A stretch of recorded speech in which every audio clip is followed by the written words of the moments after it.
natin, si Colonel Bonggao, ang tunay na may bayag. At eto na nga mga kababayan, opisyal ng Armed Forces of the Philippines nag-withdraw ng suporta sa administrasyon ni Bongbong Marcos Jr. Itong ginawa ni Colonel Bonggao, alam niya kung ano magiging consequence niyan. Pero handa siyang manindigan. Dahil sigurado ako, pag iinitan siya ng administrasyon ni Marcos Jr. or worse, pasibak pa siya sa kanyang trabaho. Kaya palakpakan natin si Colonel Bonggao. Samantala mga kababayan, utang ng Pilipinas umabot na sa sukdulan, pero balak pang dagdagan ng mga animal na nakikinabang. Plano naman ng national government na mangutang ng hanggang 824 billion pesos. Pag-uusapan po natin yan maya-maya lang mga kababayan. Para lagi kang updated. Ako nga pala si Bidaya ng mga oposisyon sa kasalukuyan ko. At sabi nga, galit na galit ang mga dapungan ng Pangulong Duterte. Kung hindi ka pa nakakapag-subscribe, i-subscribe mo na yan! Alright, so magandang araw mga banateros at mga kababayan kong Pilipino sa iba't ibang panig ng mundo. Ako po si Master Judea at tayo po ay nagbabalik para pag-usapan ang mga balita na nangyayari sa ating bansa, lalo-lalo na sa politika. Sukdulan na po ang kawalang hiyaan ng mga gahaman sa lipunan, kaya tayo po ay tatayo para labanan ang animal na yan. Mga animal na nagpapahirap sa ating bayan at umuubos sa kaban ng ating bayan na pinaghihirapan ng bawat isang mamamayan sa pamamagitan ng pagbabayad natin ng buwis. Kaya, sa mga mandarambong, Banateros ay kami, walang iba. Banateros hanggang sa huli naming hininga. Yan ang banateros, walang inuurungan. Pag tama palakpakan, pag mali ay babanatan. at syempre yan po ang ating advokasya. Ang gusto lang natin mangyari, maayos na katuparan ang pangarap ng bawat isang Pilipino na maayos, masagana, mapayapa at maunlad na Pilipinas. Pero hanggat andyan ang animal na mga makasarili, mga hayok sa kapangyarihan, mga gahaman, magnanakaw na politiko, hindi po mangyayari yan. Kaya patuloy tayo magsasalita at patuloy nating ilalaban ang ating karapatan bilang isang Pilipino na patuloy nilang niyuyurakan, tinatapak-tapakan, baka sakali, tabla naman sila ng kahit konting konsensya at kahit konting hiya sa mga sarili nila. Mahiya naman tayo. So alam nyo mga kababayan, noong kwento lang, no? Noong nanalo si Marcos Jr., ayaw ko na sana mag-vlog nun kasi gusto ko na lang sana sumunod sa kanyang mga patakaran, sumunod sa kanyang administrasyon dahil siya po yung ibinoto ng mga tao. At ilang buwan din ako na hindi nag-vlog noon at nag-iisip ako kung tayo ba'y susuporta na lang dahil unang-una, ayaw naman talaga namin kay Marcos Jr. Kaya si Isko sinuportahan namin nung nagdaang eleksyon. Pero dahil nagsalita ng taong bayan, ibinoto si Marcos Jr., wala na tayong magagawa kundi suportahan ang hinalal ng sambayan ng Pilipino. Kaya kung mapapansin nyo, kahit balikan pa natin, ilang buwan, siguro mga 3 buwan tayo na hindi nag-vlog noon. Pero habang patagal kasi ng patagal, mga kababayan, palala ng palala ang kabobohan na ginagawa ni Bongbong Marcos sa gobyerno. Patuloy siya nagkakalat ng kasinungalingan, naghuhugas ng kamay, at tayo pinapangakuan ng pinapangakuan na sa bandang huli ay ipinako naman. Nakapako naman.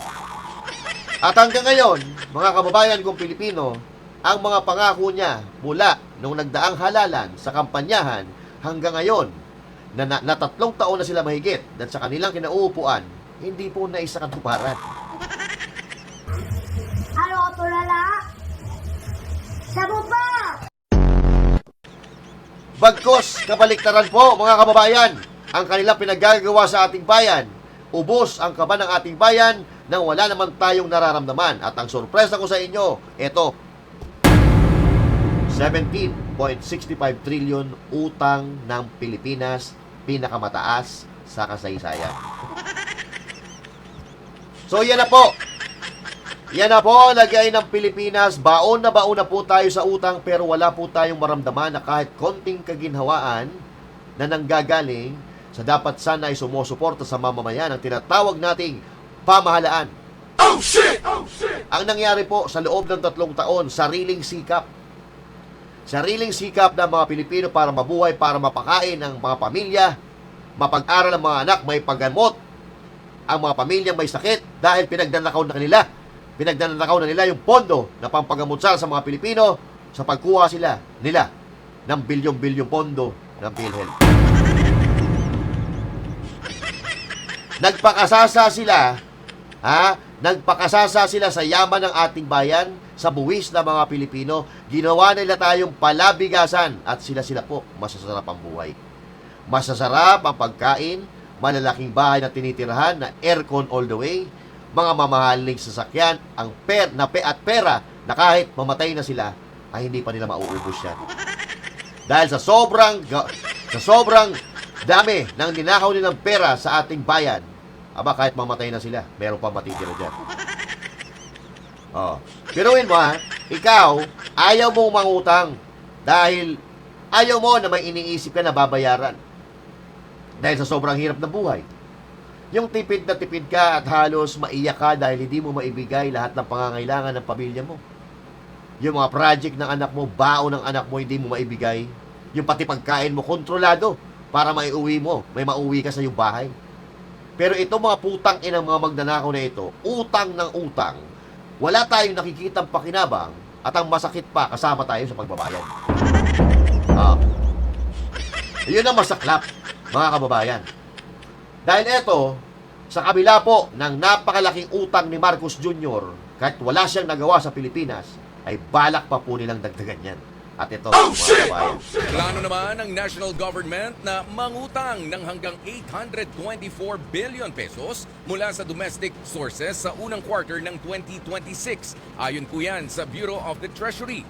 Sa abiso ng website nito, sinabi ng ahensya na target nitong makalikom ng 324 billion pesos mula sa issuance ng treasury bills at hanggang 500 billion pesos mula naman sa treasury bonds mula January hanggang March. Sa kabuuan, plano ng national government na mangutang ng kabuang 2.682 trillion pesos na mas mataas ito ng 3.15% kumpara sa 2.6 trillion pesos na borrowing program ngayong taon.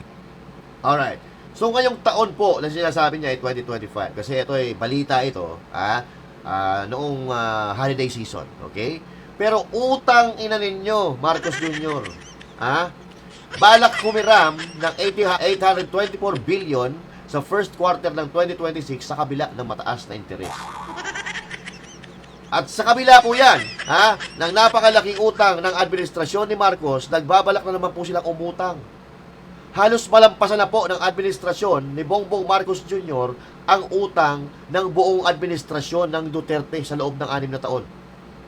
Si Marcos Jr., 3 taon pa lang sa kanyang pwesto, pero yung utang niya umabot na sa sukdulan na wala naman tayong nararamdaman sa pera na ginagasta nila. Sa panahon ni Duterte, may pandemya. Sa panahon ni Duterte, may giyera sa Marawi.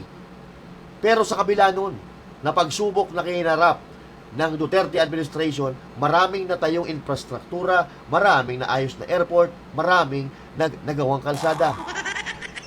Sa panahon ni Marcos Jr., walang pandemya, walang giyera, pero lubog sa utang ang Pilipinas at ang masaklap, wala tayong makitang proyekto tulad ng mga infrastruktura.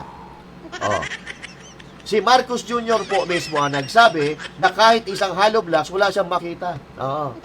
Doon sa mga projects na ipinagmalaki niya. Pero yung utang ng Pilipinas, nakakabahala na. At ang napakalaking katanungan dito, saan napunta yung pera ng taong bayan? Pero ang sagot dyan, madali lang. Andun sa bulsa ng mga magnanakaw. At ang masaklap dyan, alam po natin kung saan napupunta, patuloy pa rin tayo nagbubulag-bulagan.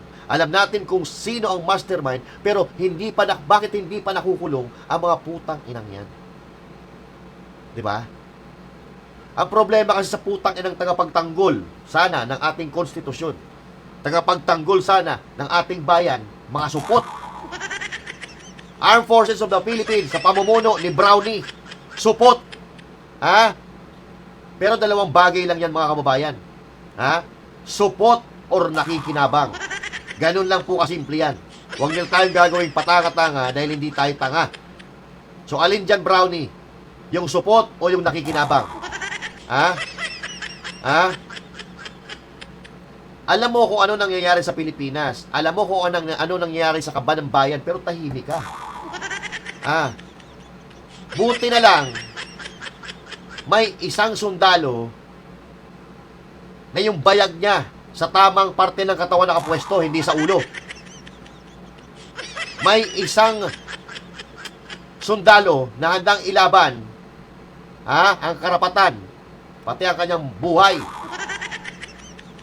Ayan po, ayan Brownie. Browning supot. Mas matapang pa sa'yo si Colonel Odi. Monggaw. Putangin na, kami nga alam namin kung sino mastermind dyan sa mga nakawan na yan. Wala naman kaming intel fan. Pero kayo, kompleto kayo sa resources. Tahimik kayo. Putangin na, palubog ng Pilipinas. Pero palakpakan natin, si Colonel Monggaw, ang tunay na may bayag.